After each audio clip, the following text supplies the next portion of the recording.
학부모님 여러분 안녕하십니까? 인천시 북부교육지원청 중등교육과 학교폭력 전문상담사 안홍욱입니다. 학교폭력 예방교육에 대해서 두 번째 설명입니다. 이번에는 가정교육에 대해서 말씀드리겠습니다. 학부모님 여러분, 누구나 다 자기의 자녀가 훌륭하게 되기를 바라죠.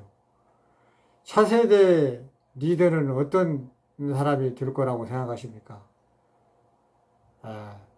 전문 학자들에 의하면 모두 다 지식보다는 남과 다름을 인정하고 소통하며 통합 능력을 가진 자를 요구합니다. 4차 산업혁명 시대에는 뭐 영어나 수학 이런 걸 많이 암기하고 역사를 많이 암기하고 그게 중요하지 않습니다. 그 지식은 이미 인터넷에 다 들어가 있기 때문에 지금은 검색만 하면 됩니다. 그런 지식을 응용하고 또 여러 사람과의 관계를 잘 통합하고 유지하고 이런 게 중요하다는 겁니다. 또 약자를 보호하고 타인에 대한 존중과 배려 정신을 가진 사람, 즉 지적 겸손도가 높은 사람을 요구한다고 합니다. 그 중에서도 즉 남을 설득을 잘하는 사람, 이런 사람이 앞으로 차세대 지도자가 된다고 합니다. 여러분, 기생충 영화가 성공한 이유가 어디에 있었습니까?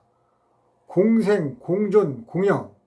공생 같이 살고, 공존 같이 존재해야 되고, 공영 같이 번영해야 된다는 그 세 가지 가치가 잘 나타났기 때문에 결국 그렇게 성공할 수 있었다고 평가하고 있습니다.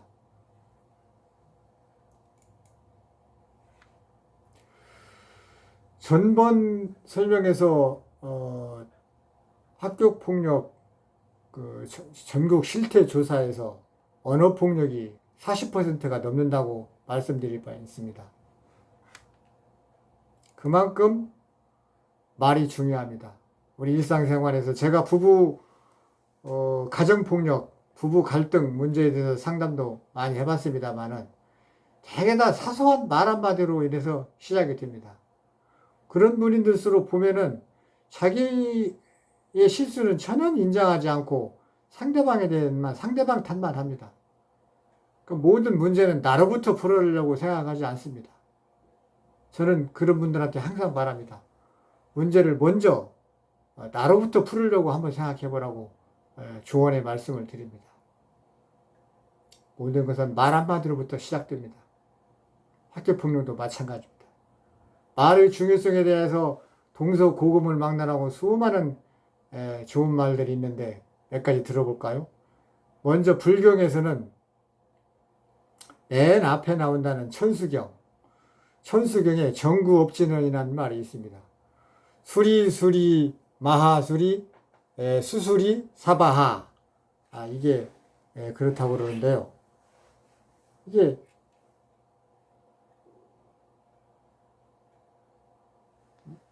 말로 업을 많이 쌓는다고 하죠, 우리가. 그래서 그 말을 깨끗하게 닦아내서 그 업을 깨끗하게 닦아내서 닦아낸다는 그런 이제 그런 진언이 맨 앞에 나옵니다. 그만큼 중요하다는 거죠.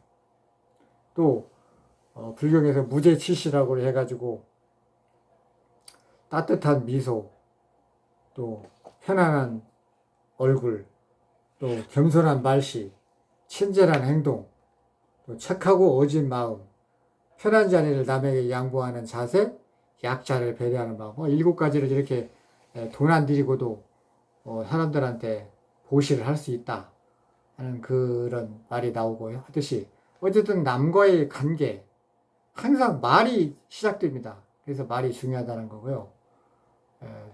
요즘 우리 정치권에서도 말 한마디 잘못해가지고 곤욕을 치르는 경우가 얼마나 많습니까? 다음 성경에서 잠언 21장 23절에는 입과 혀를 지키는 자는 그 영혼을 환난에서 보존하느니라 했습니다. 또 도가에서는 애써 몸으로 만든 복과 행으로 닦은 덕을 말로 까먹지 말자, 그런 충고가 있고요. 우리 또 유명한 속담이 있죠. 말 한마디로 천냥빚을 질 수 있고 천냥빚을 갚을 수도 있다. 또 한비자라는 학자는 용의 비늘을 건드리지 말고 용을 타고 놀아라. 직장에서 상관에 대하여 좋은 얘기를 할 때도 비늘을 건드리지 말고 그 용을 타고 놀아라 하는 얘기는 어떤 결점을 말하기보다는 오히려 칭찬을 얘기하면서 조심스러운 건의사항을 말하라. 아마 그런 분들이 출세를 하게 되겠죠. 그럼 이제 제가 알고 있는 대화의 기술에 대해서 말씀드리겠습니다. 제가 어떤 신문에 보니까 부부가 100년 해로하는 방법, 영국의 어떤 70년 이상 해로한 부부가 도대체 어떻게 해서 그렇게 100년 해로합니까? 하고 여쭤봤더니 그 노 할아버지가 말씀하시길 Thank you, honey. Sorry, dear. You seem right. 이렇게 말하더랍니다. 고마워요, 여보. 미안해, 여보. 당신 말이 맞는 것 같아. 이 세 가지 말을 많이 하는 것이 부부간의 해로의 방법이다라고 말을 하더랍니다. 이처럼 상대방을 기분 좋게 하는 말, 이게 참 중요합니다. 또 너를 주어로 아닌 나를 주어로 말을 하라. 예를 들면 부부간에 늦게 오는 걸로 인해서 남편이 늦게 오는 걸로 인해서 싸우게 됐을 때 부인이 뭐야? 지금 몇 시야? 왜 이제 와? 지금까지 뭐 했어? 뭐 이렇게 말하는 것보다는 오늘 무슨 일이 있었나 보지? 그렇게 늦게 오니까 나를 주어로 하는 겁니다. 내가 오늘 얼마나 힘들었는지 몰라. 뭐 이런 식으로 말을 한다면은 상대방이 더 미안하게 생각할 겁니다. 항상 상대방 탓을 먼저 하지 말고 상대방을 주어로 하지 말고 그렇게 하니까 내가 기쁘다. 내가 힘들다. 뭐 이런 식으로 말을 하는 게 좋다고 합니다. 그런 때로는 괜한 말보다는 그냥 조용하게 따뜻하게 안아주는 뭐 그런 태도도 참 좋다고 합니다. 따라서 먼저 공감 능력을 길러라는 거죠. 그러니까 말을 한 번 하고 뭐 2번 들어라. 또는 그래. 그랬어. 그럼 호응을 잘하라는 거죠. 그렇구나. 뭐 이런 말.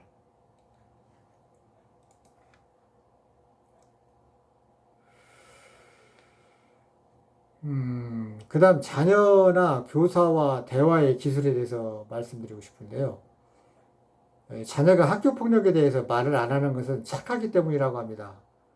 부모가 걱정하고 학교에 불려오는 것까지 싫고 또 내가 중학교 정도 되면 내가 충분히 할 수 있는데 부모님이 간섭하시고 그러게 되면은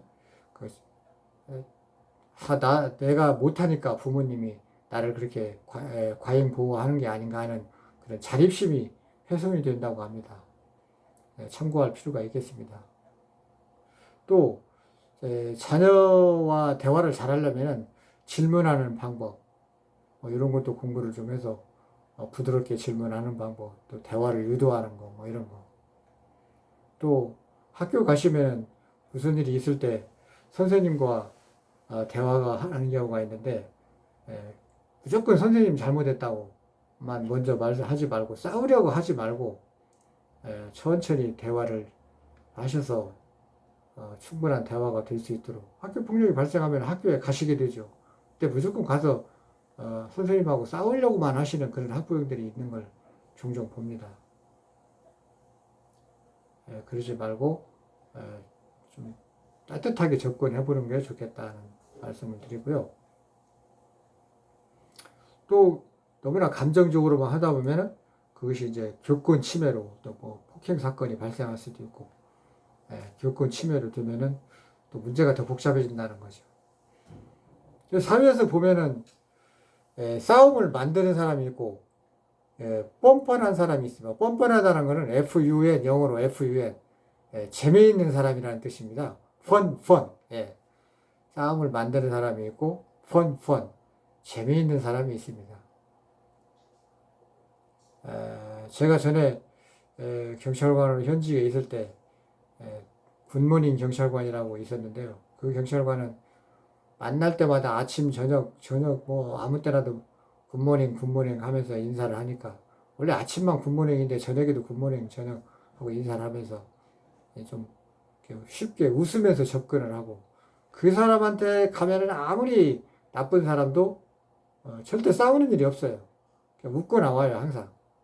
그래서 제가 참 아주 훌륭한 경찰관이라고 얘기했고 저도 그분한테 많이 배운 바가 있었습니다.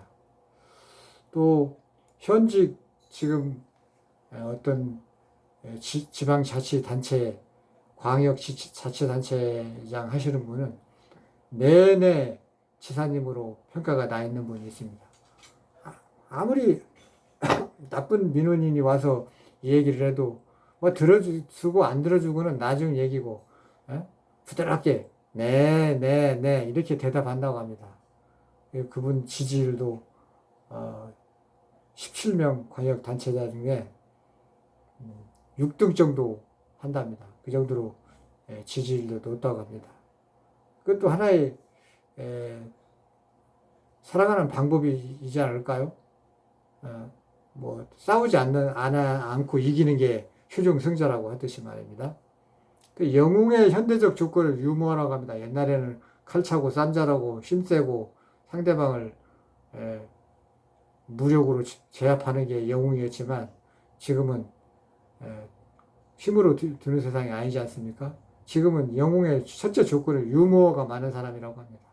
그것도 참고해야 할 만한 일입니다. 우리가 살아가면서 가장 중요한 것은 끊임없이 타협을 배우는 일이라고 합니다. 다른 뭐 기술을 배우고 지식을 늘리고 하는 것도 있지만 끊임없이 타인과의 타협을 어떻게 하는가 이걸 배우는 게 진정한 인생 공부라고 합니다.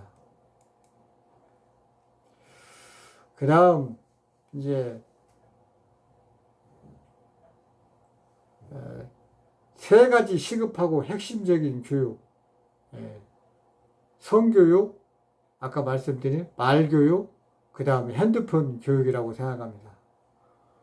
옛날에는 새끄트머리 조심하라고 했죠. 첫째, 손, 그 다음 말, 그 다음 성기 조심하라고 했죠. 지금은 성, 말, 핸드폰 조심해야 됩니다. 핸드폰에 의해서 뭐 카톡 같은 것도 잘못했다거나 무슨 나쁜 동영상을 뭐 어떻게 했다거나 이런 걸로 문제가 되는 게 너무 많지 않습니까? 전국 초등학교 내 학생 간 성폭력 심의 건수가 교육부 통계에 의하면 2017년도에 936건, 3년간 3배가 증가했다고 합니다. 10살 미만에 의한 성폭력 피해 상담 건수도 18년도에 519건입니다. 그러니까 1366 상담센터에 의해서 접수된 거에 하면 10살 미만의 성폭력 피해입니다. 이게 얼마나 큰 일입니까? 이건 19년도 12월 7일자 언론 보도에 나와 있는 사안입니다. 19년도 12월 5일자 언론 보도에 하면은 초등학생의 성범죄도 증가합니다. 사례를 들면 프로스포츠 응원단을 SNS에서 원색적 성희롱한 초등 5학년생 이 학생이 뭐 강간하고 싶다 임시시켜도 되느냐 뭐 이런 말을 했다고 합니다. 이 정도로 그 성에 대해서 그 관심과 나쁜 행동을 배우는 애들이 그 연령이 점점 낮아지고 있다는 거죠. 여러분 얼마 전에 아주 놀라운 일이 있었죠. 성남 어린이집에서 5세 아동 간의 성추행 사안이 발생했었죠. 그래서 이것을 뭐 어떤 분들은 자연스러운 발달이다 또는 병리적 행동이다 학자들 간의 논란도 있었지만은 어쨌든 참 가해자나 피해자나 불행한 일이죠. 이것이 원인이 뭔가 생각해보면 모두 다 스마트폰 속의 자극적 영상들입니다. 지금 N번방 사건 얼마나 심각합니까? 대부분 원인이 스마트폰입니다. 그 다음은 말교육입니다. 19년도 12월 26일자 언론 보도에 하면 구리시 초등 5학년 여학생 동급 여학생이 흉기로 살해한 사건이 발생했습니다. 원인은 부모가 이혼했다고 소문을 내고 또 험담했다고 그랬습니다. 그 학생은 학교는 다르지만 같은 교회에 다니는 학생이 있습니다. 초등학교 5학년 여학생이 같은 학년의 남학생을 살해한 겁니다. 여러분, 연산군의 아버지 성종의 유모 어린이를 혹시 아시나 모르겠네요. 이 어린이라는 유모가 그러니까 연산군한테는 뭐 굳이 따진다면 할머니 뻘 되겠죠. 아버지의 유모니까요. 근데 이 어린이가 그 패비 윤 씨에 대해서 그 말을 이제 옮겼다고 합니다. 그 수상한 행동을. 그것이 나중에 이제 연산군이 집권하고 나서 다 드러나니까 그 어린이라는 분은 3번 죽게 되었다고 합니다. 첫 번째는 자연사로 죽게 되고, 두 번째는 그 연산군이 죽은 묘를 파헤쳐가지고 다시 목을 자르는 소위 부관참사. 그리고 나서 또 뭐 무슨 일이 있어가지고 다시 또 처벌을 해라 해가지고 쇄골 표풍이라는 형벌을 당했다고 합니다. 쇄골 표풍은 그 뼈를 갈아서 바람에 날리는 그런 형벌이 있었다고 합니다. 그런 게서 3번을 죽는 그런 비극적인 주인공이 됐다고 하는데, 어쨌든 남을 나쁘게 하는 말은 되레금 하지 말고 남의 칭찬이나 하지 뭘 나쁜 말을 해서 좋을 거 하나도 없다는 거죠. 그 역사적인 사실이 있습니다. 그 다음 핸드폰 교육에 대해서 좀 더 말씀드리면요. 사례로 하면은 초등학교 5학년 학생이 페이스북에 타 지역 여중학생에게 성인 동영상을 송부하고 또 그걸 녹화해 놓고 다시 송부해 달라고 부탁해 놓고 그 요구에 응하자가 상대방 요구에 응하니까 그거를 갖다 돌변해 가지고 여중생의 신체 사진을 송부해 달라고 또 요구하고 안 보내면 동영상 유포자라고 소문내겠다 뭐 이렇게 협박한 일이 있었다고 합니다. 그리고 여러분 학부형님께서는 핸드폰 검열은 그 어떤 학교폭력 징후 발견인데 가장 중요한 증거 수집의 단초가 될 수 있습니다. 뭐 교우관계 파악에도 좋고 하니까 수시로 점검을 해 보시되 또 좀 이상한 게 있으면 바로바로 캡처해서 그거를 할 수 있도록 증거 확보를 할 수 있도록 노력하시는 것도 하나의 방법이 되겠습니다. 학교 폭력 예방의 가장 효과적인 방법은 전문가들의 공통점 견해는 폭력을 방관하지 않는 내부의 분위기라고 합니다. 또 지적하고 비판할 수 있는 그 분위기 형성. 또 가해자가 가장 좋아하는 것은 방관과 침묵이라고 합니다. 그러니까 제가 경미한 사안은 누군가는 양보해야 된다고 했는데 중대한 사안은 철저하게 심의인이 요구해서 심의인에서 철저하게 파악하도록 하고 경미한 사안의 경우에는 또 양보하고 하되 모든 사안을 그냥 처음부터 방관하면 안 된다는 겁니다. 일단 드러내서 사과 받을 건 받고 또 재발 방지 약속 받고 이렇게 하고 용서하고 화해하더라도 드러내라는 얘기입니다. 아주 아무리 경미한 것도. 그래서 공개적으로 사과받고 또 재발 방지 약속 받고 이렇게 해서 학교장 자체 종결로 처리하든 심의위원회까지 가든 이렇게 하라는 거지 처음부터 그냥 다 방관하고 침묵하고 하라는 얘기는 아닙니다. 또 학생들끼리도 마찬가지고요. 주변에 뭐 보복이 두려워서 전부 다 그 방관하면 절대 안 된다. 학생들도 그런 일이 있으면 선생님한테 바로 알릴 수 있는 그런 것도 교육이 필요하다고 생각합니다. 또 저번 시간에도 말씀드렸지만 적극적으로 도와주되 자녀의 의견을 최대한 먼저 반영하라는 겁니다. 자녀는 잘 지내고 싶어 하는데 부모님이 자존심 싸움을 해가지고 너무 시간을 오래 끈다거나 그런 일이 없도록 하고 또 피해 학생 측에서 가해 학생을 직접 찾아가 가지고 뭐 따지거나 윽박지르거나 심지어 폭행하거나 이러면은 새로운 범죄를 생성한다는 그런 사실을 꼭 기억해 주시기 바랍니다. 여러분, 학교 폭력에 대해서 여러 가지로 어떻게 처리되는 건가, 또 예방은 어떻게 할 것인가 말씀을 지금 드렸는데요. 만병통치약은 없습니다. 심리학자 엘더퍼는 인간의 욕구는 생존 욕구, 관계 욕구, 성장 욕구 이 세 가지로 말했습니다. 또 메슬로우는 인간의 욕구는 생리적 욕구, 안전 욕구, 사회적 욕구, 존중 욕구, 그다음 자아 성취 욕구 이렇게 네 다섯 단계로 했는데 그 두 사람의 공통점이 뭡니까? 서로 좋은 관계입니다. 인간관계. 그 인간관계를 잘 유지하려면은 상대방을 존중하고 배려할 줄 아는 그런 마음입니다. 아까 말씀드린 것처럼 무죄치시라든가 좋은 말을 하는가. 또 종교 발전 포럼에서 10년 토론 결과는 내가 행복하려면 먼저 남을 행복하게 해주라 하는 그런 말이 결론이 도출됐다고 합니다. 이 존중과 배려야말로 학교 폭력을 억제하는 가장 핵심 요소가 되지 않을까 강조의 말씀을 드리면서 제 학교 폭력 설명을 모두 마치겠습니다. 앞으로도 수시로 단편적으로 계속 유튜브에 올릴 것입니다.